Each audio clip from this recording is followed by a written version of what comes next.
سورة المباركة الفاتحة بنظرانہ سید الشہداء۔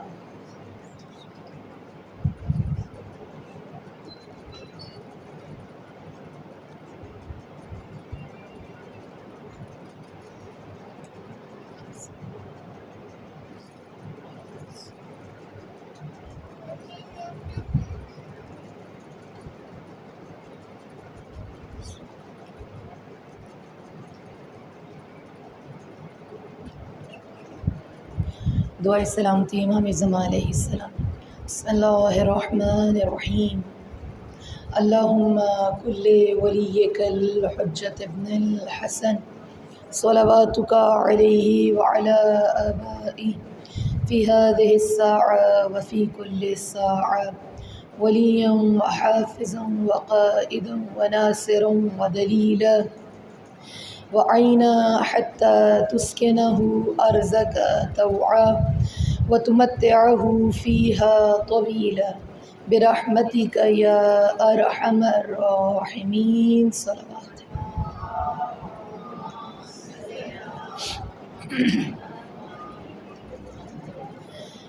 اعوذ باللہ من الشیطان الرجیم۔ بسم اللہ الرحمن الرحیم۔ الحمد للہ رب العالمین وصلی اللہ علی محمد وآلہ الطیبین الطاہرین المعصومین المظلومین ولعنۃ اللہ علی اعدائہم اجمعین۔ اما بعد فقد قال تبارک وتعالی فی کتاب المجید وفرقان الحمید وقولہ الحق واصدق الصادقین۔ بسم اللہ الرحمن الرحیم۔ نريد أن نمن على الذين استضعفوا في الأرض نجعلهم أئمة ونجعلهم الوارثين۔ صلوات۔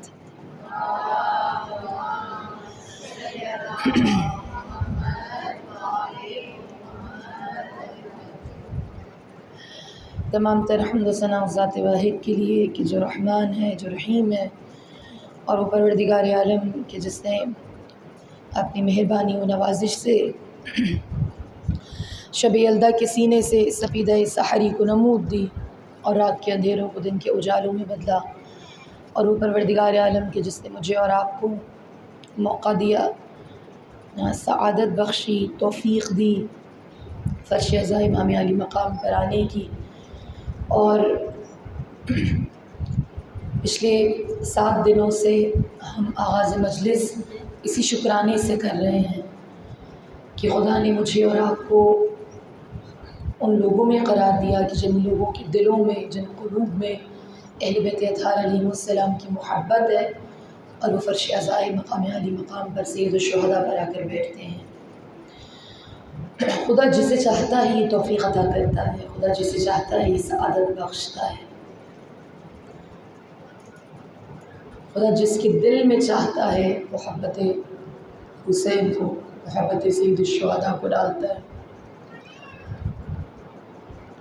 بس میں اور آپ انشاءاللہ کہ اس مقام پہ آ کر اپنے قلوب کی حیات کا سامان کر سکیں، ہم اس مقام پر آ کر اپنے قلب کو متصل کر سکیں قلب حسین علی مقام سے، ہم جوڑ سکیں خاص طور پر آج کی تاریخ میں قلب ابوالفضل عباس سے۔ میں پچھلے کچھ دنوں سے یہاں پر آبزرو بھی کر رہی تھی اس بات کو، اور میں ہاتھ جوڑ کر ملتمس ہوں آپ لوگوں سے کہ جو بچے ہوتے ہیں نا، ان کی موومنٹ نیچرل ہوتی ہے، اسے روکا نہیں کریں۔ دوران مجلس ماؤں کے ساتھ آتے ہیں، یہ اٹھیں گے بھی، بیٹھیں گے بھی، کھائیں گے بھی، چلیں گے، پھریں گے، سو بھی جائیں گے، کیونکہ وہ بچے ہیں۔ اصل جو امتحان ہے وہ آپ کی فوکس کا ہے۔ ہم بچوں کو منع نہیں کر سکتے، مگر آپ اپنی اٹینشن کو ڈائیورٹ نہ کریں اور اس بات کو نیچرلی لیں۔ ایک بچہ ہے، وہ اٹھے گا بھی، کھائے گا، پھرے گا، اس کی جب دل، آپ اسے سختی سے بٹھا نہیں سکتے، بس وہ بچہ بھی کیوں۔ لیکن کوئی کچھ بھی کرے، آپ کی توجہ پڑھنے والے کی جانب ہونی چاہیے۔ آپ اپنے اوپر جبر کر سکتے ہیں، بچے کے اوپر نہیں کر سکتے۔ درود پڑھیے گا محمد والے محمد۔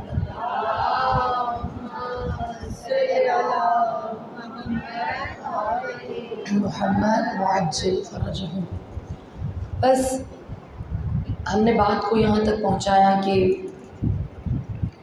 ہم کوشش کریں کہ دور حاضر میں ہمیں جن جن مسائل کا سامنا ہے، جن جن چیلنجز کا سامنا ہے، جن پرابلم سے ہماری یوتھ اور ہم سب خود گزر رہے ہیں، تو ان مسائل کو آپ کے سامنے پیش کیا جائے اولاً، اور ثانیاً ان کو ہم ڈائگنوز کریں کہ اصل میں یہ مسئلہ کہاں سے چل رہا ہے، اس کی جڑ کیا ہے اور اس کا حل میرے اور آپ کے سامنے کیا ہے۔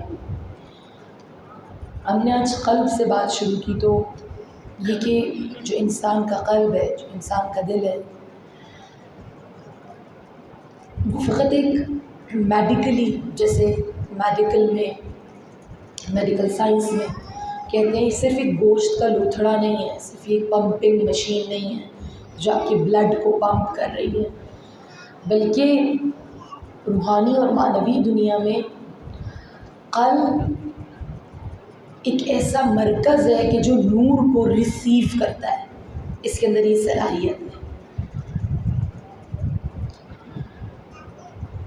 جس طرح سے میرے اور آپ کے جسم کا ایک دہن ہے نا، ہم جو رزق لیتے ہیں اپنے جسم کو پہنچاتے ہیں، وہ اپنے دہن سے لیتے ہیں، اپنے منہ کے ذریعے سے۔ اسی طرح سے جو ہماری روح کو رزق ملتا ہے وہ ہمارے قلب کے ذریعے ملتا ہے۔ بس جتنا قلب پاکیزہ ہوگا اتنی غذا روح کی پاکیزہ ہوگی۔ اور قلب، جیسے کہ میں نے کہا کہ یہ ریفلیکشن ہے، اس کا معنی کیا ہے؟ اس کا معنی یہ ہے کہ جس طرح سے ایک آئینہ ریفلیکٹ کرتا ہے، جو آئینے میں چیز دکھائی جائے وہ اسی کو ہی ریفلیکٹ کرتی ہے، تو آئینہ جس قدر صاف ہوگا، شفاف ہوگا، اتنا ہی ریفلیکشن اس کا صاف ہوگا، شفاف ہوگا، اور جتنا اس کے اوپر ڈرٹ ہوگی تو آپ کا جو امیج ہے وہ بلر ہو جائے گا، وہ آپ کو صحیح نظر نہیں آئے گا۔ اسی طرح سے اگر ڈسٹ نہیں ہے، اس کے اوپر ڈرٹ ہے، کیچڑ ہے، گندگی ہے، تو پھر تو کچھ بھی نظر آنے والا نہیں ہے۔ تو بس یہی معاملہ میرے اور آپ کے دل کے ساتھ ہے، یہ ریفلیکشن ہے، یہ آئینہ ہے۔ یہ جتنا پاکیزہ ہوگا اتنی پاکیزہ تصویر سامنے آئے گی، اور جتنا اس کے اوپر ڈرٹ ہوگی یا ڈسٹ ہوگی اتنا معاملہ خراب ہوگا۔ اسی لیے مومن کے دل کو روایات میں کہا گیا قلب المؤمن عرش الرحمن، مومن کا قلب عرش الہی ہے، یعنی اس کی شفافیت، اس کی پاکیزگی، اس کی طہارت اس مقام پر ہونی چاہیے کہ اس کے اندر خدا رہ سکے، خدا مقیم ہو۔ اور یقیناً خدا جہاں مقیم ہوگا وہ مقام پاکیزہ ہوگا، طاہر ہوگا، اور جب خدا مقیم ہوگا تو صرف خدا نہیں بلکہ خدا کا نور ہے، اللہ نور السماوات والارض، وہ نور بھی ہے وہاں پر۔ اگر نور ہے تو ظلمت نہیں ہوگی، تاریکی نہیں ہوگی، ایسا ہی ہے، جہاں روشنی ہو وہاں اندھیرا نہیں ہوتا، اور جہاں اندھیرا ہو تو وہاں روشنی نہیں ہے، اگر روشنی آ جائے گی تو اندھیرا نہیں ہوگا، یہ دونوں چیزیں ایک دوسرے کی ضد ہیں، صحیح؟ تو اگر میرا اور آپ کا قلب اتنا شفاف ہے کہ اس کے اندر نور الہی ہے تو یقیناً اس کے اندر ظلمت یا تاریکی کا کوئی تصور نہیں ہے۔ بس میں نے اور آپ نے کوشش کر کے قلب کو اس قابل بنانا ہے، یا اس اسٹیٹس پر، اس مقام پر لے کر آنا ہے کہ جس میں وہ اس نور کو ریسیو کرنے کا اور اس کا حامل ہونے کا ایلیجیبل جو کرائٹیریا ہے، ایلیجیبلٹی ہے اس کی، وہ وہاں تک پہنچ جائے۔ کبھی کبھار ایسا ہوتا ہے کہ جسم بہت توانا ہوتا ہے، اب کیسے تشخیص کریں کہ قلب کس مرحلے پر ہے یا کس فیز پر ہے، کہاں پر ہے؟ کبھی کبھار ایسا ہوتا ہے کہ بہت 6-7 فٹ کا آدمی ہے، صحت مند ہے، جسامت میں بالکل ٹھیک ہے، ضروری نہیں ہے کہ جو ظاہری طور پر صحت مند ہو اس کا جو دل ہے، اس کا جو قلب ہے وہ بھی صحت مند ہو۔ بس جس طرح سے جسم بیمار ہوتا ہے اور اس کی تشخیص کرنے کے لیے بہت ساری چیزیں ہوتی ہیں، اسی طرح سے جب قلب مریض ہوتا ہے تو قلب کی تشخیص کے لیے بھی بہت سارے آثار ہیں۔ یہ ہمارا موضوع نہیں ہے، میں اس کی تفصیل میں نہیں جاؤں گی، بس 2-3 اشارے کرتی ہوں۔ اب آپ اس سے اندازہ لگا لیں کہ بحیثیت امت مسلمہ ہمارا قلب اس وقت مریض ہے یا مریض نہیں ہے۔ اچھا، اگر ہمارا قلب مریض نہ ہوتا تو کیا یہ چوریاں ہوتی، کیا دھوکے بازی ہوتی، کیا فریب ہوتا، کہ یہ 2 نمبری ہوتی، ملاوٹ ہوتی؟ یہ تمام تر آثار بتا رہے ہیں کہ قلب مریض ہے، بیمار ہے، تبھی چوریاں بھی ہو رہی ہیں، تبھی ڈاکے بھی ڈل رہے ہیں، تبھی فریب بھی ہو رہا ہے، تبھی کرپشن بھی ہو رہی ہے، تبھی جھوٹ بھی ہے، تبھی یہ تمام تر چیزیں۔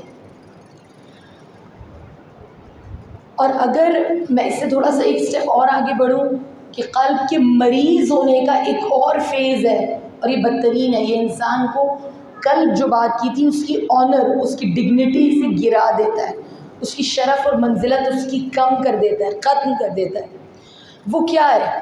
وہ کس فیز میں قلب ہوتا ہے؟ وہ اس میں ہوتا ہے کہ کہیں بھی ظلم ہو رہا ہو اور میں کہوں کہ میری بجلی تو آ رہی ہے، میرے گھر میں تو سکون ہے، میرے بچے تو اسکول جا رہے ہیں، میری جاب پہ کوئی فرق نہیں پڑ رہا، اگر فلسطین میں بمبارڈمنٹ ہو رہی ہے تو ہوتی رہے، اگر عراق میں یا یمن میں بچے مر رہے ہیں تو مرتے رہے، میرے بچے پرسکون ہیں، سیکیور ہیں، اس لیے مجھے غم کرنے کی یا بات کرنے کی یا احتجاج کرنے کی ضرورت نہیں ہے۔ یہ بھی ایک علامت ہے قلب کے مریض ہونے کی۔ اس روایت کو میں نے اور آپ نے بچپن سے سنا ہے نا کہ مسلمان ایک جسم کی مانند ہے، کوئی ایک عضو جسم بھی زخمی ہوتا ہے یا تکلیف میں ہوتا ہے تو باقی جسم بھی اس کی اذیت کو، تکلیف کو محسوس کرتا ہے۔ بس کس کا جسم اس اذیت کو محسوس کرے گا اگر کہیں پر بھی کسی مسلمان یا مومن کے اوپر ظلم ہوگا؟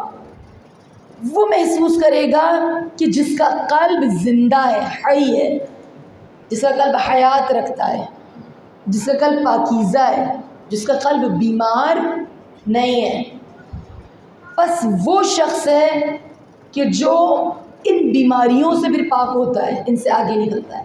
اگر میں اور آپ بہت زیادہ معذرت کے ساتھ میں یہ بات کروں گی کہ کہیں پر کچھ بھی ہو جائے، کتنا اہم ہے اس بات کو شاید آپ نے سو کے سن لیا ہے اور آپ جاگ نہیں رہے۔ ہمارے یہاں جو پروٹیسٹ کرنے کی ریشو ہے، آپ اس سے اندازہ لگا لیں کہ قلب کتنے مردہ ہو چکے ہیں کسی کی تکلیف کو سہنے میں یا اس کی تکلیف کا ساتھ دینے میں، احساس کرنے میں۔ نمبر آف پروٹیسٹرز ہمارے یہاں احتجاج، کہیں پر بھی ظلم ہو جائے، صرف آپ سے کہیں آپ نے کسی جہاد کے لیے نہیں جانا، آپ نے تلوار نہیں اٹھانی، آپ نے صرف احتجاج کرنا ہے، آپ نے آ کے کھڑے ہونا ہے سڑک پر اپنے حق کے لیے، ان لوگوں کے حق کے لیے جہاں پر ظلم ہو رہا ہے۔ لوگ کہتے ہیں کہ نمبر آف پروٹیسٹرز گنتی کے ہوتے ہیں اور خواتین میں تو ہوتے ہی نہیں ہیں۔ جو میں اور آپ لبیک یا زینب کی صدا لگاتے ہیں نا، یہ نعرہ مجھے اور آپ کو جرأت دے کہ یہ نعرہ میں اور آپ اپنوں میں لگانے میں تو کوئی خطرہ نہیں ہے، وہاں لگاؤں جہاں ضرورت ہے، ان لوگوں کے سامنے لگاؤں کہ جہاں لگاتے ہوئے وہ تھوڑا سا ہلیں۔ جب فضائل کے بیان میں اور آپ سنتے ہیں کہ آپ کے خطبے سے یزید کے بام و در لرزنے لگے، اس کا مطلب یہ ہے کہ جرأت زینبی قلب کو وہ یقین اور وہ قوت دیتی ہے کہ جب کردار زینبی بولتا ہے، جب شیعہ زینب، جب فالوور جناب زینب کا، جب محبت کرنے والا بولتا ہے تو اس کے بولنے سے باطل کے ایوان لرزتے ہیں، وہ لرزہ براندام ہوتے ہیں۔ اس لیے بولنا مہم ہے، بولنا اہم ہے، اور میں اور آپ اگر یہ نہیں کریں گے نا، بہت سارے لوگ اس میں اعتراض بھی کرتے ہیں، خاص طور پہ ایک ملک کے اوپر اعتراض کرتے ہیں، ایران کے اوپر، کہ وہ کیوں انٹروین کرتا ہے، فلسطین میں کچھ بھی ہو تو ایران کیوں انٹروین کر رہا ہے، سیریا میں کچھ بھی ہو جائے، یمن میں کچھ ہو جائے، عراق میں کچھ ہو جائے، کیوں ایران انٹروین کر رہا ہے۔ ابھی پارا چنار کے حالات آپ نے دیکھے تھے محرم سے پہلے، اگر کوئی یہاں پر موجود ہو تو آپ اس سے پوچھیں اور وہ بتائے کہ کتنے سنگین حالات تھے وہاں کے۔ وہاں پر بھی انٹرونشن ہوئی ہے تو جنگ رکی ہے. اگر وہ جوان انٹروین نہیں کرتے تو ان لوگوں کا بچانے والا تو کوئی تھا نہیں، کیونکہ ہمارے تو قلوب مردہ ہیں. ہم تو پروٹیسٹ کے لیے نہیں کھڑے ہوتے، تو ہم نے بچانے کے لیے کسی کو کیا جانا تھا. لیکن جو بچاتا ہے ہم اس پر اعتراض کرتے ہیں، ہم معترض ہوتے ہیں. آپ کیوں انٹروین کر رہے ہیں؟ کیوں نہ کریں؟ کیونکہ وہ اپنے بابا علی کی وصیت پر عمل کر رہے ہیں، جو میرے اور آپ کے روحانی بابا ہیں. انہوں نے وصیت میں کہا کون للظالم خصما وللمظلوم عونا. بغیر کسی ملک، بغیر کسی خطے، بغیر کسی قومیت کے ہمیشہ ظالم کے خلاف رہنا اور مظلوم کے مددگار رہنا. مدد کی سب سے نچلا درجہ یا سٹیج یہ ہو سکتا ہے کہ میں زبان سے کسی کی مدد کر دوں. یہ پروٹیسٹ کرنا سب سے نچلا درجہ ہے کہ آپ کم از کم کھڑے ہوں، آپ نکلیں، آپ بات کریں. فزیکلی نہیں جا رہے، فائنینشلی آپ کو کچھ یہ نہیں کہہ رہے کہ آپ اپنے مال میں سے کچھ دے دیں، آپ اپنی جان میں سے کچھ دے دیں. ابھی اس کا مرحلہ نہیں آیا، صرف بولنے کا ہے. اور اس میں بھی قلوب اتنے مردہ ہیں کہ کوئی بولنے کے لیے آمادہ نہیں ہے. قلوب اتنے مریض ہیں. بس یہ بھی ایک نشانی ہے قلب کے مریض ہونے کی. ظلم کے خلاف نہ کھڑا ہونا، ظلم کے خلاف نہ بولنا. میں اور آپ اپنے آپ کو منتظر کہہ ہی نہیں سکتے اگر میں اور آپ کہیں پر بھی ظلم ہوتا ہوا دیکھیں اور اس کے خلاف بات نہ کریں. شیعان علی تقیے میں گئے بہت سارے مقامات پر، خاص طور پر جب معاویہ کا دور آیا، حاکم شام کا، چن کے مارتے تھے. تو لوگوں نے اپنا ایمان، اپنی محبت امام علی سے، مولا علی سے چھپانا شروع کر دی. وہ ظاہر نہیں کرتے تھے. جب بہت سب و شتم شروع ہوا، بہت زیادہ لوگوں کے مال پر بات آ گئی، جان پر آ گئی، معاملات سنگین ہوئے، تو انہوں نے کہا کہ اب کیسے پہچانے علی والوں کو، کیسے ان کی شناخت کریں. تو کہا کہ اس طرح کی حرکتیں چوک چوراہوں بازاروں میں کی جاتی تھیں کہ ایک شخص ظلم کر رہا ہے اور ایک شخص ایسا ہے کہ جو مظلوم ہے، اس پر ظلم ہو رہا ہے. تو اگر محلے میں، پارک میں، چوک چوراہے میں ایسا ہو رہا ہو، اب تو ہمارے یہاں ایک انتہائی درجے کا مقام آ گیا ہے کہ دیکھنا تو دور کی بات، لوگ سیل فون نکال کر ویڈیو بنانا شروع کر دیتے ہیں. بجائے اس کے کہ آپ کسی کی مدد کریں، کسی کی معاونت کریں، تعاون کریں، فوراً سے موبائل نکلا اور سوشل میڈیا پر ڈال دیا. یعنی ہم واٹس ایپ جہادی بنے ہوئے، فیس بک جہادی بنے ہوئے، اس پر جہاد کروا لو جتنا مرضی کروا لیں. 24/7 آپ کو آن لائن ملیں گے، مگر اپنے ہاتھ سے بڑھ کر کسی کی معاونت یا مدد نہیں کر سکتے، کسی ظلم کو نہیں روک سکتے. تو ایسے پبلک پلیسز پر ظلم کروایا جاتا تھا جان بوجھ کر. کیوں؟ کیونکہ یہ حاکم شام کو پتا تھا کہ علی کا چاہنے والا کچھ بھی ہو جائے، ہر چیز کو چھپا سکتا ہے، ہر چیز کے اوپر کمپرومائز کر سکتا ہے. اگر نہیں کر سکتا تو وہ ظلم کے اوپر نہیں کر سکتا. اگر اس کے دل میں علی کی محبت ہے اور یہ سچا پیروکار ہے اور یہ انسان ہے، یہ انسانی کمال رکھتا ہے، انسانی اقدار رکھتا ہے، تو یہ ضرور مظلوم کی مدد کرے گا اور ظالم کے خلاف آ کے کھڑا ہوگا. تو بس جو کھڑا ہو جاتا تھا، مدد کے لیے آ جاتا تھا، وہ سمجھ جاتے تھے کہ یہ شیعہ علی ہے، یہ محب علی ہے. یہ نشانی ہے. اور میں اور آپ تو منتظر ہو ہی نہیں سکتے. کیوں؟ کیونکہ اگر امام زمان، امام مہدی عجل اللہ تعالی فرجہ الشریف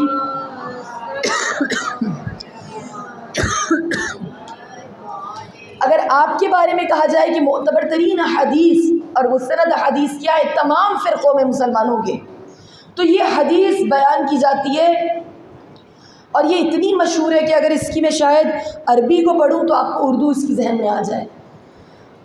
یملأ الارض قسطا وعدلا کما ملئت ظلما وجورا. کون ہے آپ کا آخری جانشین؟ کون ہے مہدی برحق؟ کیا کرنا ہے اس نے آ کر؟ رسول اللہ نے بارہا فرمایا، آئمہ نے بارہا فرمایا، وہ کہ جب آئے گا تو زمین کو عدل اور انصاف سے ایسا بھر دے گا جیسا کہ وہ ظلم اور جور سے بھری ہوئی ہوگی. بس عدل اور ظلم یہ دونوں ایک دوسرے کے اپوزٹ ہیں.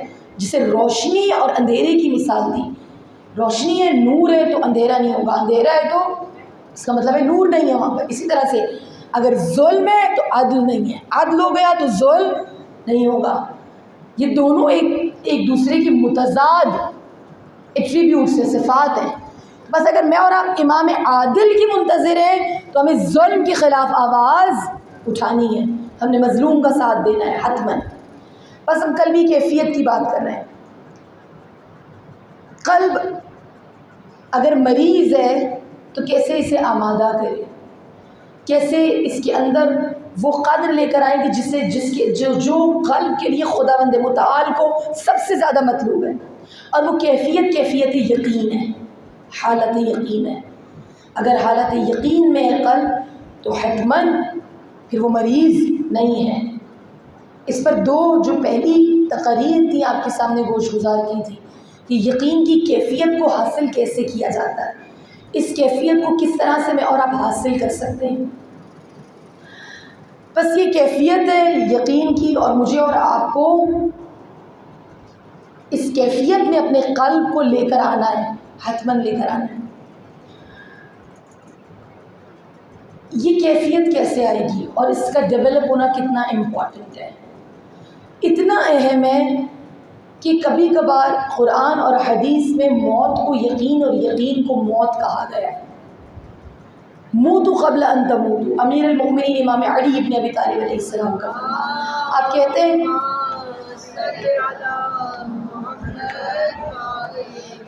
ہیں کہ موتوا قبل ان تموتوا، مر جاؤ کہ قبل اس کے کہ تمہیں موت آ جائے. پھر قرآن کی ایک آیت یعنی مر جاؤ قبل اس کے تمہیں موت آ جائے. قرآن کی بھی ایک آیت ہے کہ خدا کے عبد بن جاؤ یہاں تک کہ تمہیں یقین آ جائے. آپ زیارات میں بھی اس جملے کو ادا کرتے ہیں، حتی اتاک الیقین، یہاں تک کہ یقین آ گیا. یقین آنا، یہ کیفیت جو قلب کے یقین آنے کی ہے، یہ بہت مہم ہے. اور اس کا بار بار حکم دیا گیا ہے کہ اپنے قلب کو اس یقین کی کیفیت کی جانب میں نے اور آپ نے لے کر آنا ہے. بس یہ میرے اور آپ کے لیے کیسے ممکن ہے؟ جیسے میں نے کہا کہ بہت سارے مقامات پر اس قلب کو حدیث کی روشنی میں، قرآن کی روشنی میں کہا گیا، موت سے اس کو تشبیہ دی گئی. اس منزلت کے لیے ایک بہت خوبصورت دعا ہے معصوم کی، اس کیفیت کو سمجھنے کے لیے. اور اس دعا کا ایک ایک لفظ سمجھنا بہت زیادہ امپورٹنٹ ہے، اس پر غور کرنا. معصوم دعا کر رہے ہیں، اللہم ارزقنی ان تجافی اندار الغرور، اندار الغرور. اے خدا میں تجھ سے یہ رزق مانگتا ہوں، بطور رزق مانگتا ہوں. میں اور آپ رزق مانگتے ہیں، اس سے مراد کیا ہوتا ہے؟ جاب، اس سے مراد ہوتا ہے پیسہ، اس سے مراد ہوتی ہے دولت، اس سے مراد ہوتا ہے پروگریس، مالی پروگریس. مگر رزق معصوم مانگ رہے ہیں، مگر ان کا کانسیپٹ کیا ہے؟ اللہم ارزقنی، خدا مجھے میرا یہ رزق قرار دے. کیا؟ کہ مجھے اس دنیا کے دھوکے سے اٹھا لے، دنیا کے دھوکے سے اٹھا لے. کتنی جلدی اٹھا لے یا میں کتنا آمادہ ہوں، اس کے لیے یہاں پر تجافی کا لفظ استعمال ہوا ہے. عربی میں تجافی اس کیفیت کو کہتے ہیں کہ جیسے کوئی شخص گھٹنوں کے بل بیٹھا ہوا ہوتا ہے، ایسے بیٹھا ہوا ہے کہ اسے فوراً سے یعنی دو زانو ہونے کی کیفیت، اور دو زانو میں بھی تھوڑا سا کھڑے ہونے کی کیفیت، کہ جیسے ہی اگر اسے کوئی کہے اٹھ جاؤ تو وہ لمحہ نہ لگائے اٹھنے میں. یہ کیفیت تجافی کی کیفیت ہے. معصوم کہہ رہے ہیں خدا میں یہ رزق تجھ سے مانگ رہا ہوں کہ جب تو مجھے دنیا سے اٹھانے کے لیے کہے تو میں اس دنیا کے دھوکے سے اتنی جلدی تیرے پاس لبیک یا ربی کی صدا لگا کر آؤں کہ جیسی کیفیت ہے لمحہ نہ لگاؤں، لمحہ نہ لگاؤں، تیرا اذن آئے اور میں فوراً سے آ جاؤں، مجھے اٹھا لے. لیکن یہ کب ہوگا؟ یہ تب ہوگا، مثال کے طور پر ابھی آپ بہت ریلیکس بیٹھے ہیں، ایسے ہی ہے. کیوں بیٹھے؟ کہ آپ کو پتہ ہے کہ آپ نے اٹھنا نہیں ہے، آپ کو کوئی اٹھانے والا نہیں، کوئی نہیں. لیکن اگر آپ کو معلوم ہے کہ فوراً سے کوئی آپ کو کہہ سکتا ہے اٹھ جاؤ، تو آپ اطمینان کی کیفیت میں نہیں بیٹھیں گے. آپ کا جو پوسچر ہوگا باڈی کا وہ ایسا ہوگا کہ کوئی کہے اور آپ لمحہ نہ لگائیں، سیکنڈ نہ لگائیں اور آپ فوراً سے کھڑے ہو جائیں. بس اس کیفیت کو معصوم مانگ رہے ہیں. اچھا کیوں مانگ رہے ہیں اور کیا کہہ رہے ہیں؟ وَالْإِنَابَةِ إِلَى دَارُ الْخُلُودِ، اور جہاں مجھے ہمیشہ رہنا ہے وہاں پر میرا دل لگا دے. یہاں پر جہاں پر مجھے تھوڑی دیر کے لیے رہنا، میں اطمینان سے ہوں، مجھے جیسے اٹھنا ہی نہیں، میں جانا ہی نہیں. لیکن امام کہہ رہے ہیں میرے رزق پہ قرار دے، میں فوراً سے اٹھ جاؤں یہاں سے. اس دھوکے میں میرا دل نہ لگا، اس فریب میں میرا دل نہ لگا، بلکہ میرا دل وہاں لگا دے کہ جہاں پر تو نے مجھے داخل کرنا ہے ہمیشہ کے لیے، جہاں میں نے ہمیشہ کے لیے رہنا. مگر یہ دونوں کیفیات کب ہوں گی؟ کون یہ دعا مانگے گا؟ کون اس کیفیت میں ہوگا؟ کون آمادہ ہوگا؟ اس کے بعد ایک اور دعا ہے، وَالْإِسْتِعْدَادَ الْمَوْتِ قَبْلَ حُلُولِ الْفَوْتِ، اور مجھے موت کی استعداد عطا فرما اس سے پہلے کہ فوت ہو جاؤں. وفات کا وقت، ہمارے یہاں موت اور فوت دونوں کو ایک معنی میں استعمال کیا جاتا ہے، جبکہ عربی میں ایک معنی میں استعمال نہیں ہوتا. فوت کا جو معنی ہے، فوت مینز آپ جب عرب کنٹریز میں بھی جائیں تو ان کے پروڈکٹس پر، ہمارے یہاں تو انگریز دان ہیں سارے ماشاء اللہ، تو ایکسپائری ڈیٹ لکھی ہوئی ہوتی ہے.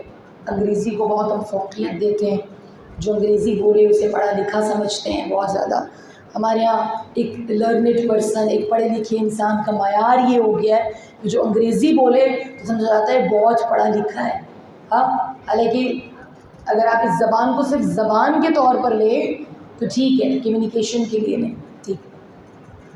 تو جب بھی آپ، ہمارے یہاں تو ایکسپائری ڈیٹ لکھی ہوتی ہے نا ہر پروڈکٹ کے اوپر، تو عرب کنٹریز میں آپ جائیں تو مطلب کہ تاریخ الفوت لکھی ہوتی ہے، وفات کی تاریخ، یعنی ایکسپائری ڈیٹ. ایکسپائری ڈیٹ یعنی فوت مینس ایکسپائر ہونے کی ڈیٹ. ٹھیک، فوت اور موت ڈفرینٹ ہے. اس کو ہم کیسے سمجھ سکتے ہیں؟ میرے پاس بورڈنگ پاس ہے، ٹکٹ ہے، پاسپورٹ ہے، اور میں دروازے پر ایئرپورٹ کی پہنچتی ہوں، لیکن دروازہ بند ہو جاتا ہے، لیکن میرے پاس بورڈنگ پاس ہے، مجھے انٹر ہونا ہے. تو کہتے ہیں کہ نہیں ٹائم ختم ہو گیا ہے.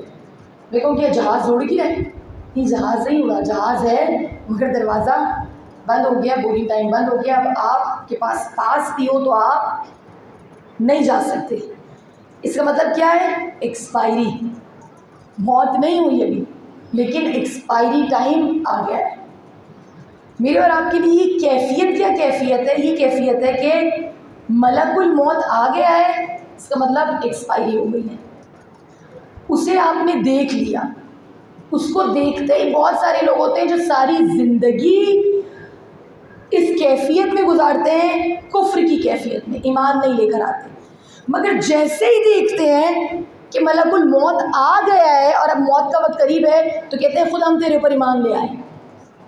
اگر خدا کہتے ہیں نو، ایکسپائری ڈیٹ، اب ایمان لانے کا کوئی فائدہ، ابھی روح نہیں نکلی، جان نہیں نکلی، جسم کے اندر ہے روح.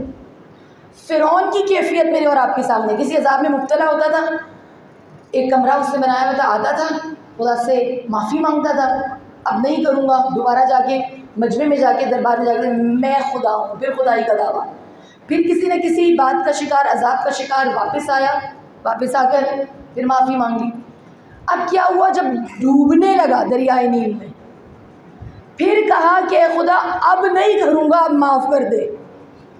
خدا نے کہا نو، اب ایکسپائری ڈیٹ ہے، اب وہ وقت ہے کہ جب وفات کا وقت ہے. ہاں، اب کسی بھی طرح سے توبہ یا ایمان قبول نہیں ہو سکتا. بہت سارے لوگ ہیں کہ جو، بلکہ سارے ہی بلا شبہ میدان حشر میں جو کافر ہیں وہ بھی مومن ہوں گے. کیا مطلب ہے اس کا؟ یعنی جب دیکھیں گے تو ایمان لے آئیں گے، کہیں گے کہ ہاں موت بھی حق تھی، برزخ بھی حق تھی، اعمال کا مجسم ہونا بھی حق تھا، حساب و کتاب بھی حق ہے، میعاد بھی حق ہے، اے خدا تو بھی حق ہے. سب چیزیں آنکھوں سے دیکھ لی، لیکن خدا کہے گا اب ایمان لانے کا فائدہ نہیں ہے. جب کہا تھا کہ ایمان لے کر آؤ، اس وقت ایمان لے کر نہیں آئے. تو معصوم اس استعداد کو طلب کر رہے ہیں کہ خدا کے اس سے قبل کہ میرا وفات کا وقت آئے، فوت ہونے کا وقت آئے، اس سے پہلے مجھے موت کی تیاری کرنے کی توفیق دے۔ اس سے پہلے کیا مطلب؟ میرا قلب یقین کی منزل کو حاصل کر لے۔ بس اس یقین کی منزل کو اگر میں نے اور آپ نے حاصل کرنا ہے تو اس کو شروع کیسے کریں؟ اس کو کیسے شروع کریں؟ کم از کم بھی ایسے شروع کریں کہ جیسے میں نے آپ کو 2 باتیں کی تھی، میں اس کو دوبارہ ریپیٹ کر دیتی ہوں۔ ایک چیز اور ہے ایڈیشن کے ساتھ، جن چیزوں پر مجھے اور آپ کو یقین ہے نا، سالڈ یقین ہے، ان کے اوپر عمل شروع کریں۔ جیسے قرأت قرآن کے اوپر یقین ہے، پہلی مجلس میں شاید میں نے عرض کیا تھا، شروع کریں اسے ہم سفر بنا لیں اپنا۔ روزانہ ایک آیت کو سمجھ کے پڑھیں، مگر پڑھیں، اس میں کنسسٹنسی لے کر آئیں۔ یقین ہے کہ نماز اول وقت پر پڑھنی ہے، دوسری تقریر اس کے اوپر تھی۔ یقین ہے نا، بس اس یقین کے اوپر عمل کرنا شروع کر دیں۔ اور اگر معصومین علیہ السلام سے بھی وابستہ ہونا ہے اور انشاءاللہ کہ ہونا ہے تو کوشش کریں کہ اس ایک آیت میں، اس اول وقت نماز میں ایک حدیث معصوم کو بھی شامل کر لیں۔ کچھ بھی ہوگا مگر ایک دن میں کلام معصوم جو نورانی کلام ہے، اس رزق کو بھی معصوم سے لوں گی، اور اس رزق کو مانگنا بھی شروع کریں دعاؤں میں کہ خدا جو علم کا رزق ہے اسے ہمیں دینے کی توفیق عنایت فرما۔ جو علم کا رزق ہے، چاہے وہ علم قرآن ہے، وہ علم حدیث ہے، وہ چاہے نماز کا رزق ہے، اس طرح کے رزق کو بھی ہمارے رزق میں شامل فرما۔ 18 طرح کے روایات میں رزق لکھے گئے ہیں، 18 قسم کے رزق ہوتے ہیں۔ صرف جسم کا رزق نہیں ہے، روح کا رزق بھی ہے، عقل کا رزق بھی ہے، آپ کی قلب کا رزق بھی ہے، اور ہر رزق تقسیم کیا جاتا ہے صبح کے وقت۔ تو خدا سے ہر رزق کے اندر اپنا حصہ مختص کروائیں اور کہیں کہ بار الہ کہ جو عاشقین صابرین کے لیے رزق رکھا ہے، جو قانتین کے لیے رکھا ہے، جو خاشعین کے لیے رکھا ہے، جو ساجدین کے لیے رکھا ہے، جو عالمین کے لیے، ان تمام رزق میں میرا بھی ایک ذرہ، ایک دانہ، ایک حصہ قرار دے۔ تو بس ایک پہلا سٹیپ یہ ہو گیا کہ جو سالڈ آپ کے عقائد ہیں، جن کے اوپر آپ کو یقین ہے، حتماً یقین ہے، اس کے اوپر میں اور آپ عمل کرنا شروع کر دیں۔ اچھا، جب آپ عمل کریں گے نا تو آپ کو ایک چیز کا سامنا ہوگا، اور وہ ہوگا مایوسی۔ کل بھی اس کے اوپر ہم نے بات کی تھی، نا امیدی۔ ایک شخص امام رضا علیہ السلام کے پاس تشریف لے کر آتا ہے،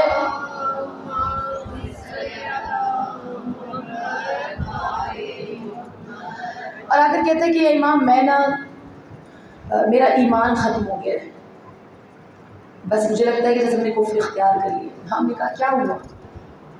کہا کہ بس ایسا لگ رہا ہے ایمان چلا گیا ہے، ایمان ضائع ہو گیا ہے۔ ہم نے کہا ایسا نہیں ہوا۔ کہا کہ مجھے تو بتا ہے تیرے ساتھ ایسا ہی کل رات واقعہ پیش آیا کہ تم نے نماز پڑھی اور نماز میں بہت تجھے لطف آ رہا تھا، بہت اچھی تم نے نماز پڑھی۔ تو پیچھے سے شیطان بولا کیا فائدہ، کیا فائدہ اتنا گریہ کرنے کا، اتنی اچھی نماز پڑھنے کا کوئی فائدہ نہیں ہے۔ ایسا ہوتا ہے کبھی کبھار، ہم بہت دل سے کوئی ایک عمل کرتے ہیں، اس کے فوراً بعد دل اترنے لگتا ہے، تو کیا فائدہ۔ یہ بہت سارا معاملہ ان بچوں کے ساتھ ہوتا ہے، چھوٹے بچوں کے ساتھ جو نماز پڑھنا شروع کرتے ہیں، بلکہ میں تو بہت سے بڑوں کو یہ بات کہتے ہوئے دیکھی، اگر ہم سے ایک نماز مس ہو جائے نا، پھر اگلی پڑھنے کا دل ہی نہیں کرتا۔ اگر ہم فجر نہیں پڑھیں نا، اور نعوذ باللہ تعالیٰ اگر اسکپ ہو جائے تو بس پھر ہمیں ہمارا دل ہی نہیں کرتا کہ ہم باقی کی نمازیں بھی پڑھیں۔ یہ کون کہتا ہے آپ سے؟ یہ شیطان کہتا ہے کہ ایک مس ہو گئی ہے، یا اگر ایک پڑھ لی ہے تو اب کیا فائدہ، اگلی چھوڑ دو، اس کا کوئی فائدہ نہیں ہے تمہیں۔ تو امام نے کہا یہی ہوا ہے، ہاں یہی ہوا ہے۔ یہ بہت مرتبہ ہوتا ہے، آپ بہت دل سے ایک کام کرتے ہیں، بہت کیفیت سے ایک کام کرتے ہیں، مگر شیطان آپ کو مایوسی، نا امیدی دلاتا ہے، کوئی فائدہ نہیں ہے اس کا، چھوڑ دو۔ اور انسان اسی طرح سے نا امیدی کی دلدل میں دھستا چلا جاتا ہے، کیونکہ وہ مجھ سے گناہ کروانا چاہ رہا ہے، مجھے اس وادی میں لے کر جانا چاہ رہا ہے کہ جہاں سے پلٹنا میرے لیے ناممکن ہو جائے۔ امام نے کہا کچھ نہیں ہوتا، کچھ نہیں ہوا، مہربان امام ہے، اور امام رضا تو ہیں ہی امام مہربان۔ آپ کی تو عطوفت مشہور ہے، آپ امام رؤوف ہیں، عشرہ کرامت آپ نے بھی ذیقات میں گزارا ہوگا، کریموں کے دن اور راتیں، ہاں 10 کرامات، یعنی یکم ذیقات سے 11 ذیقات، یکم ذیقات ولادت بی بی معصومہ سلام اللہ علیہ، 11 ذیقات ولادت امام رضا، اس عشرے کو عشرہ کرامت کہتے ہیں، 10 کرامہ کہتے ہیں، یعنی یہ کریم ہے، دونوں کریم ہیں، یہ کریمہ اہل بیت ہیں، اور جو عاطف امام ہشتم ہیں، آپ رؤوف ہیں، آپ مہربان ہیں، آپ عاطف ہیں، دونوں ہستیوں کی نورانی ذات پر ایک نورانی صلوات بھیج دیجیے۔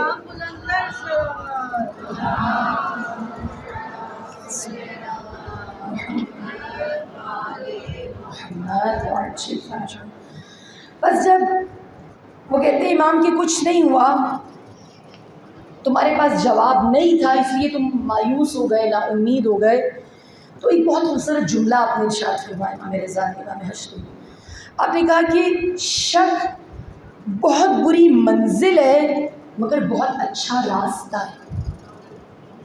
شک منزل بری ہے، یعنی اگر آپ حالت شک پہ رک جائیں تو یہ منزل امام نے فرمایا بہت بری ہے، مگر یہ راستہ بہت اچھا ہے، کیونکہ انسان اگر کسی شک میں مبتلا ہوتا ہے تو تبھی یقین کی حالت میں جانے کے لیے کوشش کرتا ہے۔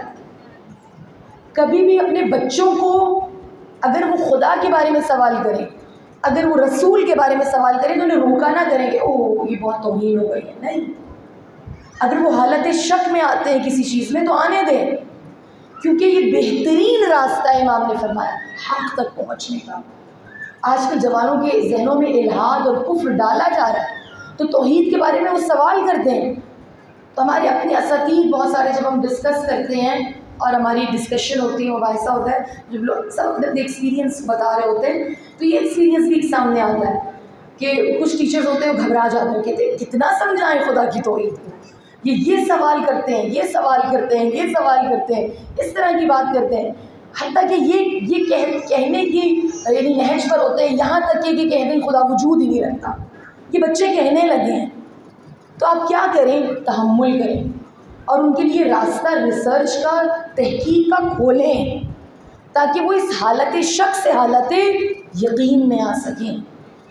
ایک عالم اسی طرح سے اپنے طلاب کے ساتھ بات کر رہے تھے تو ان کے طالب علموں نے کہا کہ آپ کہتے ہیں اللہ اور نبی کا سب سے زیادہ نام ہے، سب سے زیادہ نام اس کا ہے، اللہ اور نبی کا کہاں ہے سب سے زیادہ نام؟ فلاں سنگر، ایک سنگر کا نام لیا، بہت زیادہ ایک زمانے میں مشہور تھا، تو اس کا نام لیا، کہاں سب سے زیادہ مشہور؟ تو یہ آپ کہہ رہے ہیں اللہ و نبی مشہور ہے، یعنی فلاں شخص کے تو اتنے فالوورز ہیں، ملینز میں فالوورز ہیں پوری دنیا میں، تو اس کا نام لیا جا رہا ہے، آپ کہہ رہے ہیں قرآن، اللہ، سنت، رسول سب سے زیادہ یہ کہاں ہے؟ تو ان عالم نے اس آرگیومنٹ کو تحمل کے ساتھ سنا اور اس کے بعد کہا کہ اگر میں تم سے کہوں کہ نبی خدا جو آخری نبی ہیں ان کی حرمت کے اوپر بات آئی ہے، ان کی عزت کے اوپر آج آئی ہے، تو کیا تم اپنی جان دے دو گے؟ تو سب بچوں نے کہا کہ طلاب نے بالکل دے دیں گے، لمحہ نہیں لگائیں گے، یہ حرمت نبی پر جان دینے میں، اور کہا کہ اگر اس سنگر کی عزت کے اوپر بات آئے تو تم جان دو گے؟ جگہ باڑ میں جائیں، ہمیں کیا ہو رہا ہے، بے عزت تو ہوتا رہے، جان تھوڑی دے گی اس کے لیے۔ تو ان عالم نے کہا یہ فرق ہے، یہ فرق ہے، نبی کو دیکھا نہیں ہے، خدا کو دیکھا نہیں ہے، مگر کس کیفیت میں ہو کہ جان دے رہے، یقین کی کیفیت ہے، یہ عشق ہے، یہ حالت عشق ہے، یہ حالت یقین ہے جو مجھے اور آپ کو اس کیفیت پر لے کر آتی ہے۔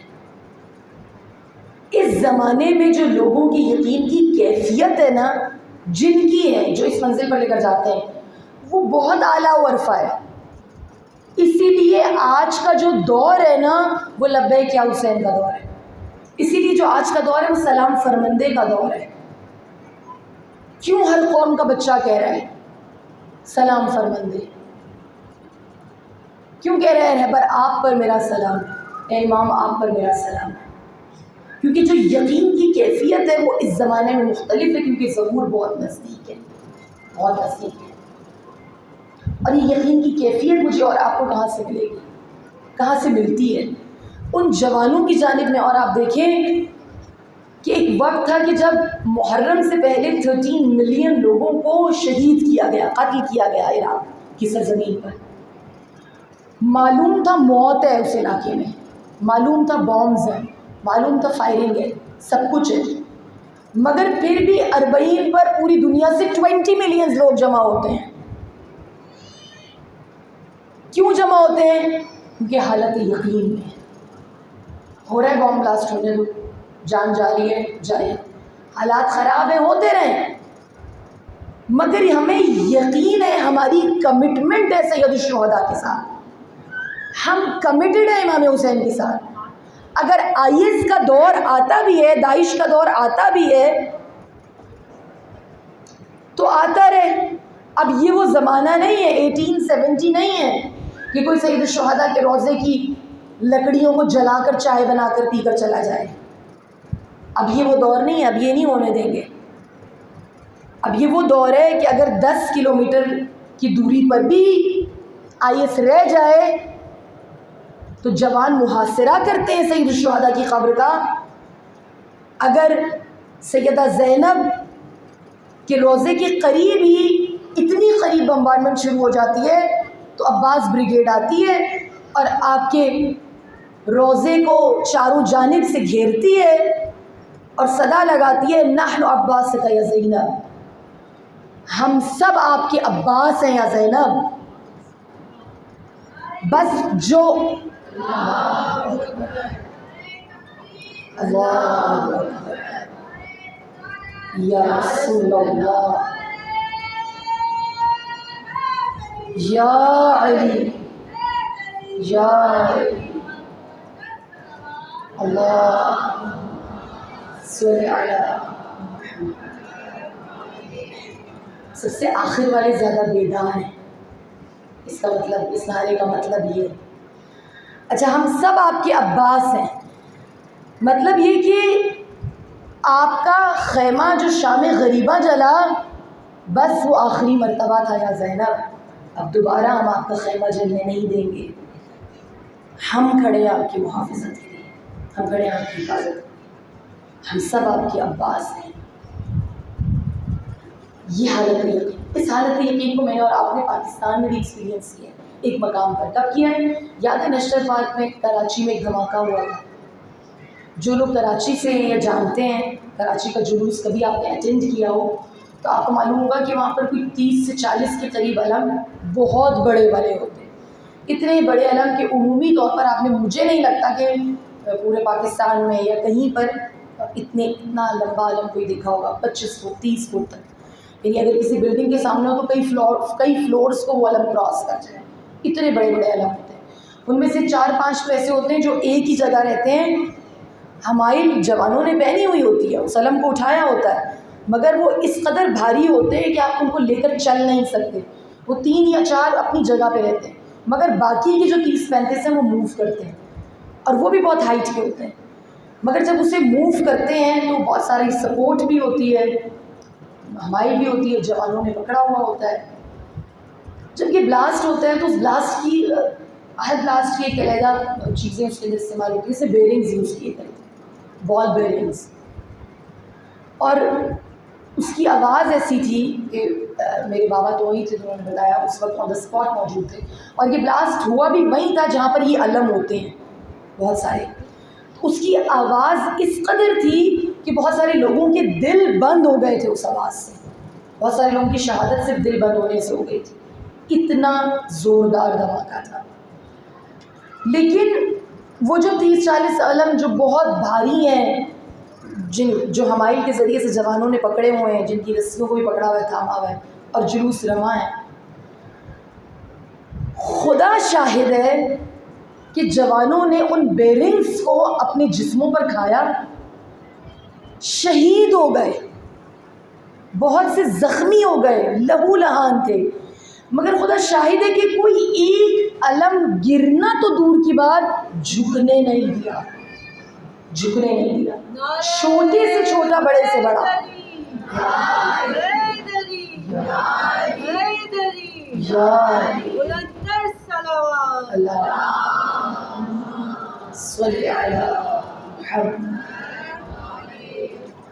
جھکنے نہیں دیا. بھاری علم ہے، اس کو منتقل کرنے کے لیے قوت چاہیے، وقت چاہیے. ایک سے دوسرا پکڑتا ہے تو آسان نہیں ہے اس کو پکڑنا نکالنا. مگر جھکنے بھی نہیں دیا، اس کیفیت میں کہ ایک بھائی نے اپنے دوسرے بھائی کو شہید ہوتے ہوئے اپنی آنکھوں سے دیکھا، ایک کزن نے اپنے دوسرے کزن کو مرتے ہوئے اپنی آنکھوں سے دیکھا، مگر پھر بھی کسی فیملی کمٹمنٹ کو برتری نہیں دی. کسی بھائی نے جا کر بھائی کو نہیں پکڑا، مگر سب نے علم کو جا کر پکڑا. کیوں؟ کیونکہ اس علم کے ساتھ ایک کمٹمنٹ ہے، میرا اور آپ کا ایک وعدہ ہے، میرا اور آپ کا ایک یقین کی کیفیت ہے جو اس علم کے ساتھ جڑی ہے، جو ان شعائر حسینی کے ساتھ جڑی ہوئی. یہ کب ہوتا ہے؟ یہ تب ہوتا ہے کہ جب مجھے اور آپ کو یقین ہوتا ہے. یقین ہوتا ہے. کس کے ہونے پر یقین؟ آقا ابوالفضل کے ہونے پر یقین.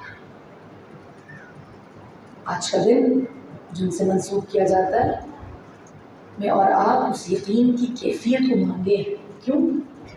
یہ بات فقط تاریخ نہیں ہے کہ آقا ابوالفضل خیمے کے باہر کھڑے ہیں سید الشہداء کے، آج بھی کھڑے ہیں. آج بھی اگر مجھے اور آپ کو خیمہ حسین میں جانا ہے تو ہمیں پہلے توحید ابوالفضل سے مانگنی ہوگی، پہلے یقین ہمیں آقا ابوالفضل سے مانگنا ہوگا، اور یہ دیں گے، یہ عطا کریں گے. یہ باب الحوائج، حاجتوں کا دروازہ ہے. آپ جو حاجت مانگیں گے آپ کو یہاں سے ملے گی. بس جب بھی میں اور آپ آقا ابوالفضل کی بارگاہ میں آئیں، ان کے مصائب کو یاد کریں، تو ایک کیفیت اپنے ذہن میں ضرور لے کر آئیں. اور وہ کیا ہے؟ خانے میں نا ایک حاجی پہنچا، اسے بہت بڑا کیمپ لگایا، سالار تھا. ابھی اس کا قافلہ نہیں آیا تھا، حاجی نہیں آئے تھے، سب کیمپ لگا لیا. انتظار کرنے لگا اپنے ساتھیوں کا، سے نماز وغیرہ پڑھی اور محو مناجات ہے. تو وہ دیکھتا ہے کہ اس کے خیمے میں ایک سید داخل ہوتے ہیں میدان بنا، مقام بنا. جب وہ سید داخل ہوتے ہیں تو وہ دیکھ کر حیران ہوتا ہے کہ حجاز میں، اس شہر میں کوئی سید کالا ماما، وہ بڑھ کر سلام کرتا ہے. اسے انداز سے لگتا ہے کہ جیسے وہ ایرانی ہے. وہ مہمان کرتا ہے انہیں اپنے خیمے میں، تو ایران سے متعلق بات چیت شروع کرتا ہے، اس کے حالات کے متعلق. پھر اس کے بعد دین پر بات آتی ہے، دین کی کچھ چیزوں پر. تو اسے معلوم ہوتا ہے کہ صرف سید نہیں ہے، یہ عالم بھی ہے. بہت خوبصورتی سے جواب دے رہے ہیں بہت ساری باتوں کا. پھر وہ سوالات زیادہ کرنا شروع کرتا ہے اپنے مسائل عقائد کے بارے میں، یہ مسئلہ ہے، یہ مسئلہ ہے، یہ مسئلہ ہے. اس کے بعد فیملی پر آ جاتا ہے، اپنے والدین بیوی بچوں سب چیزیں ڈسکس کرنے لگتا ہے. وہ سب کا جواب دیتے رہتے ہیں. اٹھنے کا وقت آتا ہے، وہ جانے لگتا ہے. تو یہ بھی کھڑا ہوتا ہے ودا کرنے کے لیے، رخصت کرنے کے لیے. تو کہتا ہے میں بہت انسپائر ہوا ہوں آپ سے، مجھے بہت اچھا لگا آپ سے مل کے. تو اب آپ کے جانے کا وقت، اب آپ جا رہے ہیں کہاں؟ تو اس نے سوال کیا، اس شخص نے کہا کہ دوبارہ ملاقات ہوگی، آپ سے دوبارہ ملاقات ہوگی، کیونکہ اسے پہچان لیا تھا کہ یہ نام زماں ہے. تو پوچھا دوبارہ ملاقات کریں گے؟ کہا کہ ہم کریں گے. اس نے فوراً سے پوچھا کہاں کریں گے، دوبارہ کہاں ملاقات ہوگی؟ کہا کہ اسی خیمے میں ہوگی. جب تمہارے باقی حاجی آئیں گے تم مجلس کرو گے، اور مجلس میں ہمارے چچا ابوالفضل عباس کے مسائل کو بیان کرو گے، ہم دوبارہ آئیں گے.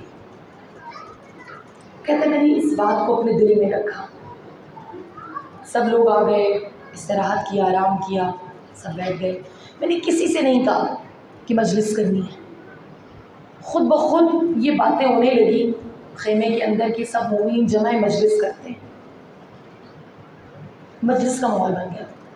اب کس نے پڑھنی ہے مجلس؟ کہا کہ ہاں یہ قافلے میں فلاں مولانا صاحب ہیں، یہ پڑھیں گے. کہا کہ میں نے قصداً انہیں نہیں کہا کہ انہیں مجلس کس کی پڑھنی ہے. میں بیٹھا رہا، مجلس شروع ہو گئی. مجلس شروع کی، انہوں نے فضائل کا تذکرہ کیا. تو مصائب میں خود بخود مصائب کا رخ مولا اور آقا ابوالفضل کی مصائب کی جانب چلا گیا۔ تو آج کہتے ہیں کہ جیسے ہی آقا کی مصائب کا تذکرہ کرنا شروع کیا تو میری نظریں خیمے کے دروازے کے اوپر تھی پوری مجلس میں۔ جیسے ہی مصائب کا تذکرہ شروع ہوا میں نے آقا صاحب الزمان کو دروازے سے داخل ہوتے ہوئے دیکھا، اور جب میں نے چاہا، حالت گریہ حالت رقت میں تھا،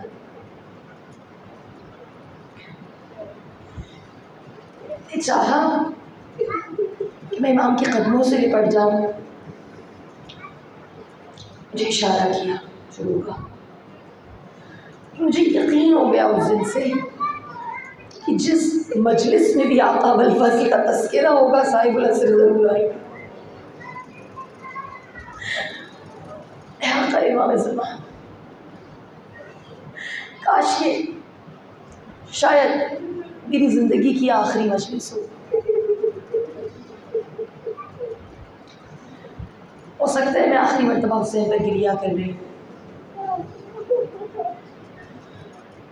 اور کاش کہ آپ کے پاکیزہ قلوب میں میرا کوئی ایک جملہ صاحب العصر قبول کر لیں، اور اس ایک جملے پر اگر آپ لوگوں کے قلوب منقلب ہو جائیں اور کسی کا ایک آنسو قبول ہو جائے تو میری اور آپ کی عاقبت کے لیے کافی۔ بس امام عصر کو صاحب عصر کو آقا ابوالفضل عباس کا غصہ دے رہا ہے، حرم کی آٹھ ہو گئی ہے، میرے جگر کے اندر بھی اتنی طاقت نہیں ہے کہ میں بہت قوت سے مسائل کو بڑھوں، بس اس شہادت کو تھوڑا ٹھہر کر جملات کو ادا کروں گی۔ یہ مصیبت ہماری مصیبت نہیں ہے، بس آپ نے یہ سوچ کر گریہ کرنا ہے یہ فاطمہ زہرا کی مصیبت ہے، اس شہزادی کی مصیبت ہے، یہ ان کے بیٹے کے ایک فدائی کی مصیبت اور شہادت ہے۔ آقا کا وہ فدائی کہ اس سے زیادہ باوفا اور کوئی نہیں ہے، جس کے نام سے وفا کو منسوب کر دیا گیا ہے۔ ذات ابوالفضل عباس وہ شخصیت ہے کہ جس کے اوپر کربلا میں آقا حسین سب سے زیادہ انحصار کر رہے ہیں، منحصر کر رہے ہیں، اور ابھی نہیں اس سے پہلے کوئی کام ہو عباس تم کرو، کوئی فیصلہ ہو عباس اس میں شامل ہے، کہیں جانا ہے عباس تم نے یہ کام کرنا ہے۔ نہ صرف یہ انحصار سید الشہداء کا ہے بلکہ یہ حرم رسول اللہ کا ہے۔ پورے کاروان میں، پورے راستے میں اگر کسی بیوی کو پانی چاہیے، کسی بچے کو کوئی ضرورت ہے تو سب کے لبوں پر فقط ایک نام ہے، اے امو عباس، اے چچا عباس، ہماری فلاں حاجت ہے، ہمیں پانی چاہیے، فلاں چیز کی ضرورت ہے، بس عباس حاضر ہے۔ کیوں؟ کیونکہ عباس سکینہ کی آس ہے، عباس زینب کا پردہ ہے، عباس حسین کا سہارا ہے، عباس سقائے سکینہ ہے، عباس سقائے اہل حرم ہے۔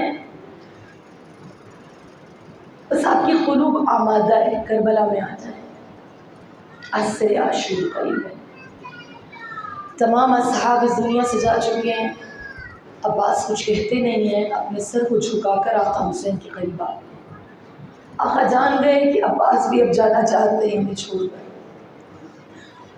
آقا حسین کہتے ہیں عباس تم تو ہمارے لشکر کے علمدار ہو،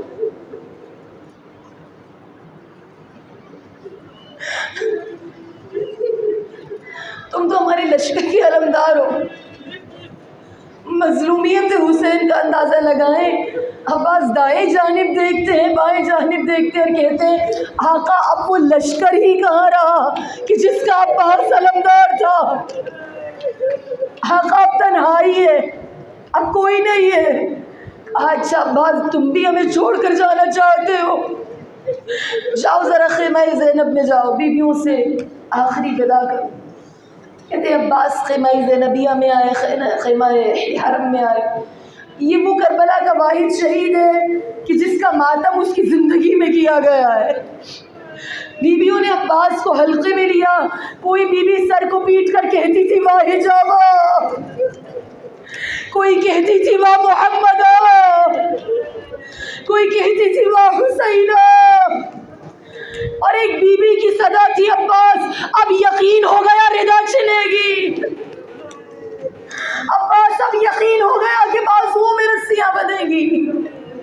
جب بابا نے میرے بازوؤں کے بوسے لیے وقت آخر تو پوچھا تھا بابا کیوں بوسے لے رہے؟ کہا زینب ان بازوؤں میں رسیاں باندھی جائیں گی۔ تو میں سوچتی تھی جس کے 18 بھائی ہوں اس کے بازوؤں میں کون رسیاں باندھے گا؟ جس کا عباس جیسا بھائی ہو اس کی رضا کو کون چھینے گا؟ مگر عباس اب یقین آ رہا ہے رضا چھنے گی، بازوؤں میں رسیاں باندھی جائیں گی۔ بس عباس سقائے سکینہ بن کر چل رہے ہیں۔ لوگ کہتے ہیں عباس کا ماتم خیمے میں ہو رہا ہے، شاید اس لیے کیونکہ معلوم ہے کہ یہ وہ واحد شہید ہے جس کا لاشا نہیں آئے گا واپس قیام میں، بلکہ فقط عباس نے اس مظلومیت میں عباس نے ساتھ دیا سید الشہداء کا، وہ لاشیں کہ جو خیمے میں واپس پلٹ کر نہیں آئے۔ عباس چلے مگر کس طرح سے کہ گلے میں حمائل ہے سوکھا ہوا مشکیزہ جو بھتیجی سکینہ نے ڈالا ہے، اور ڈالنے کے بعد جب عباس کو روانہ کیا تو سکینہ ایک خیمے سے دوسرے خیمے میں جاتی ہے، بچوں کو جمع کرتی ہیں، آؤ کوزے لے آؤ، میرا چچا پانی لینے کے لیے گیا ہے۔ بس ادھر عباس درغیادہ میں اس لشکر کو چیرتے ہوئے فرات تک خود کو پہنچاتے ہیں، مشکیزے کو بھرا، جیسے ہی مشکیزے کو بھرا ہاتھوں میں چلو میں پانی کو اٹھایا اور ایک شعر کہا، یا نفس اے نفس حسین کے بعد خاک ہو تیرے اوپر، اگر حسین نہیں تو اس تشنگی کا کیا کرنا، اس پانی کا کیا کرنا؟ اے نفس کچھ نہیں اگر حسین نہیں۔ بس آپ مشکیزے کو بھرتے ہیں، پلٹتے ہیں، ساری قوت اور مقصد علی کے بیٹے کی یہ ہے کہ اس پانی کو حسین کے بچوں تک پہنچانا ہے۔ عباس کی زندگی کا مقصد یہ ہے کہ یہ پانی کسی طرح سکینہ تک پہنچ جائے، کسی طرح علی اصغر تک پہنچ جائے، کسی طرح حسین کے بچوں کو مل جائے۔ اس پوری قوت ارادی کے ساتھ آپ خیام کی جانب رواں ہیں کہ در عمر سعد حکم دیتا ہے کچھ بھی ہو جائے خیمہ حسینی میں آج پانی نہیں جانا چاہیے۔ چاروں جانب سے حملہ ہو رہا ہے، آپ کا دایاں بازو شہید ہوتا ہے، کچھ دیر آگے چلتے ہیں آپ کا بایاں بازو قلم ہوتا ہے۔ خدا آپ کو مقام کفِ یدین دکھائے، وہ مقام جہاں عباس کا ایک بازو قلم ہوا۔ پھر ایک شعر کہا تم میرا دایاں بازو بھی کاٹ دو تو میں دین کا ساتھ چھوڑنے والا نہیں ہوں۔ خدا آپ کا وہ مقام دکھائے جب بایاں بازو قلم ہوا۔ پھر عباس سے رجس پڑا، پھر عباس سے شعر کہا، بس مشکیزے کو دانتوں میں دبایا، آپ مسلسل خیام کی جانب ہے، تیروں کی بوچھاڑ ہے، اتنی بوچھاڑ ہے کہ آپ کے جسم میں تیر پیوست ہوئے جا رہے ہیں، مگر اس کیفیت میں بھی عباس مشکیزے کو بچا رہے ہیں۔ جب مشق کو بچاتے تھے کبھی تیر آپ کے پہلو میں آ کے لگتا تھا، کبھی آپ کی پسلیوں میں پیوست ہوتا تھا، کبھی آپ سینہ آگے کرتے آپ کے قلب میں پیوست ہوتا، مگر جب تیروں کی شدت اور بڑھی تو ایک تیر مشق سکینہ پہ آ کے لگا، بس پانی کا بہنا تھا، عباس کی آس ٹوٹ گئی۔ اس عالم میں بھی تواریخ میں لکھا ہے کہ آپ نے دوبارہ فرات کا رخ کیا کہ کاش میں اس مشکیزے کو دوبارہ بھر سکوں اور خیام کی جانب پلٹوں۔ سوچے کتنی شدید خواہش ہے عباس کی کہ انہیں یہ پانی کسی بھی طرح خیام تک پہنچانا ہے، مگر ان تیروں میں جو تیر لگے، ایک تیر ایسا لگا جو آپ کی آنکھ میں پیوست ہوا۔ میری اور آپ کی آنکھ میں ایک ذرہ بھی چلا جائے تو بغیر کسی ارادے کے ہاتھ خود بخود آنکھ کی جانب جاتا ہے۔ سوچے عباس کی آنکھ میں تیر ہے مگر دونوں بازو نہیں ہے، کیوں کر اس تیر کو نکالا جائے؟ یہ مصیبت وہ مصیبت ہے جو بہت سے خطباء کو خود شہزادی فاطمہ نے آ کر بتائی ہے۔ ایک ذاکر ایک خطیب جو اسے بہت پڑھتا تھا، لوگوں نے کہا یہ تو تاریخ میں نہیں ملتا. کہا اچھا اگر تم کہتے ہو اس کا تذکرہ بہت کم ہے میں چھوڑ دیتا ہوں. اس نے اس مصیبت کو پڑھنا چھوڑ دیا. شہزادی خواب میں آئی، کہا کہ تو نے میرے عباس کی اصل مصیبت کو نہیں پڑھا، تو نے میرے عباس کے مسائل کو مکمل نہیں پڑھا. شہزادی کیا نہیں پڑھا؟ میں نے تو تمام تر روایات پڑھی. کہا اس کیفیت کو بیان نہیں کیا کہ جب عباس دو زانو ہو کر بیٹھے، آنکھ میں تیر پیوستہ، اپنے سر کو جھکا کر گھٹنوں میں لے کر عباس نے وہ تیر توڑا تو وہ تیر آدھا ٹوٹا اور آدھا آنکھ میں رہ گیا.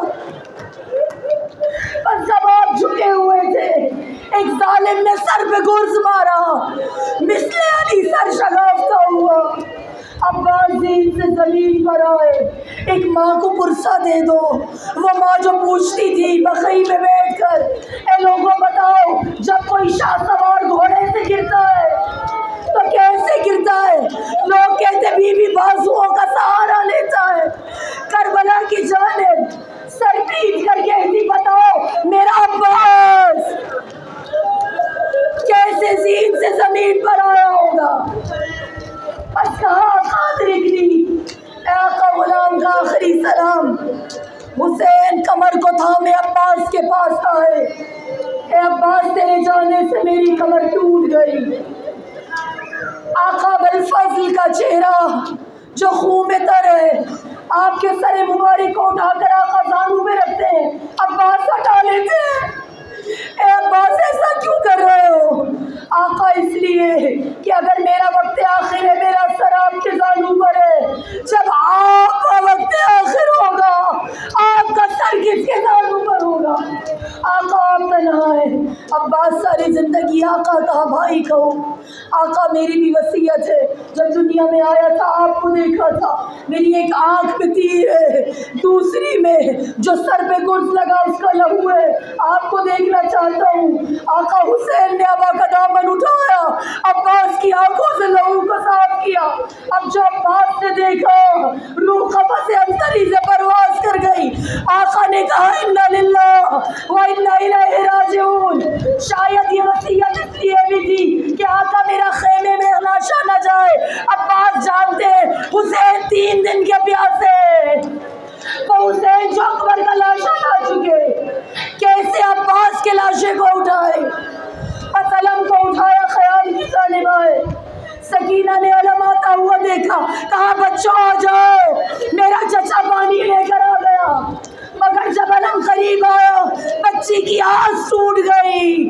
علم تو آیا مگر عباس کے لہو میں تر. انا للہ و انا الیہ راجعون. الا لعنۃ اللہ علی القوم الظالمین. وسيعلم الذين ظلموا إياهم منقلبين.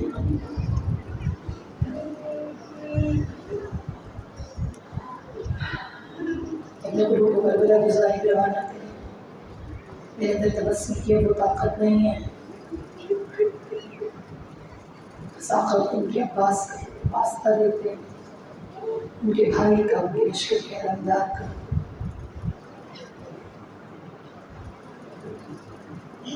باب الحق علیہ السلام. یا ابا عبداللہ یا حسین بن علی ایھا الشہید یا ابن رسول اللہ یا حجۃ اللہ علی خلقہ یا سیدنا و مولانا انا توجہنا واستشفعنا وتوسلنا بک الی اللہ وقدمناک بین یدی حاجاتنا یا وجیہا عند اللہ اشفع لنا. جوان زمان کی ضرورت عاجل کے لیے صحت و سلامتی کے لیے کہیے یا وجیہا. اپنی تمام تر حاجات کے لیے جو آپ دل میں رکھتے ہیں ملتزمین بانیان دنیا کی اخروی حاجات سب ذکر ہیں. یا وجیہا